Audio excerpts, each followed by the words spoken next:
रक्षाबंधन क्यों मनाया जाता है, आइए जानते हैं। हिंदुओं के पवित्र त्योहारों में से एक और भाई बहन के पवित्र रिश्ते का प्रतीक रक्षाबंधन का त्योहार है। अनंत खुशियां लेकर आता है। यह भाइयों को बहनों के प्रति उनके कर्तव्यों की याद दिलाता है। रक्षाबंधन शब्द दो शब्दों से मिलकर बना है, रक्षा प्लस बंधन अर्थात रक्षा का वर्धन। रक्षाबंधन की बहुत पौराणिक कहानियां मिलती हैं। उनमें से एक शिशुपाल वसुदेव जी की बहन और राजा दमघोष का पुत्र था। इस तरह से वह श्री कृष्ण का भाई था। जब शिशुपाल का जन्म हुआ तो वह विचित्र था। जन्म के समय उसकी 3 आंखें और 4 हाथ थे। यह देखकर शिशुपाल के माता पिता बहुत चिंतित हुए। उन्होंने लगा कि उनके घर में पुत्र के रूप में कोई राक्षस पैदा हुआ है। इस भय से उन्होंने शिशुपाल को त्यागने का फैसला किया। लेकिन तभी आकाशवाणी हुई कि बच्चे को त्याग न करें। जब सही समय आएगा तो इस बच्चे की अतिरिक्त आंख और हाथ गायब हो जाएंगे। लेकिन इसके साथ ही यह भी आकाशवाणी हुई कि जिस व्यक्ति की गोद में बैठने के बाद इस बच्चे की आंख और हाथ गायब होंगे, वही व्यक्ति इसका वध करेगा। आकाशवाणी से शिशुपाल के माता पिता की चिंता तो चली गई, लेकिन उन्हें उसके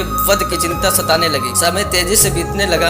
एक दिन श्री कृष्ण जी अपने पिता वसुदेव की बहन यानी अपनी बुआ के घर आए। वहाँ शिशुपाल को देखकर उनके मन में स्नेह जागा और उसे अपनी गोद में बैठा लिया। गोद में बैठाते ही शिशुपाल की अतिरिक्त आंख और हाथ अदृश्य हो गए। तब शिशुपाल को आकाशवाणी याद आ गई। इस घटना के बाद शिशुपाल की माता परेशान हो गई और उन्होंने भगवान श्री कृष्ण से शिशुपाल का वध न करने का वचन लिया। भगवान अपनी बुआ को दुख नहीं देना चाहते थे, लेकिन विधि के विधान को वो टाल भी नहीं सकते थे। इसलिए उन्होंने अपनी बुआ से कहा कि वे शिशुपाल की 100 गलतियों को माफ कर देंगे, लेकिन 101वीं गलती पर उसे दंड देना ही पड़ेगा। लेकिन इसके साथ ही उन्होंने बुआ को ये भी वचन दिया कि यदि शिशुपाल का वध करना भी पड़ा तो वध के बाद शिशुपाल को इस जीवन मरण के चक्र से मुक्ति मिल जाएगी। फिर एक दिन राजसु यज्ञ के लिए पांडवों ने भगवान श्री कृष्ण को आमंत्रित किया। उनके मेहमानों में से एक शिशुपाल भी थे। इस दौरान शिशुपाल ने भगवान श्री कृष्ण को बहुत अपमानित किया। जब पानी सिर के ऊपर चला गया तो भगवान श्री कृष्ण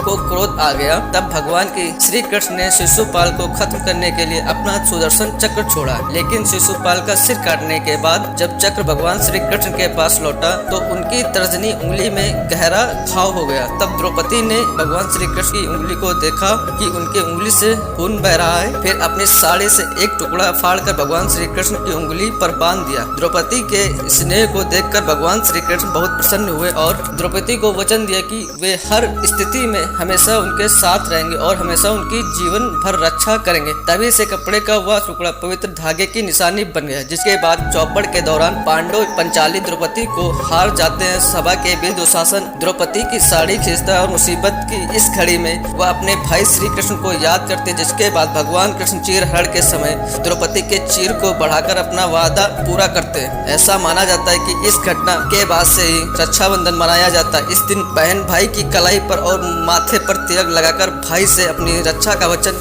लेती है। भाई के प्रति बहन के बिना सट प्रेम और विश्वास का पर्व बड़े धूमधाम से मनाया जाता है। तो दोस्तों, आज का ये वीडियो कैसा लगा कमेंट में जरूर बताएं। तो वीडियो अच्छी लगी तो एक लाइक करके चैनल को सब्सक्राइब जरूर कर लें। धन्यवाद। आप सभी को हैप्पी रक्षाबंधन।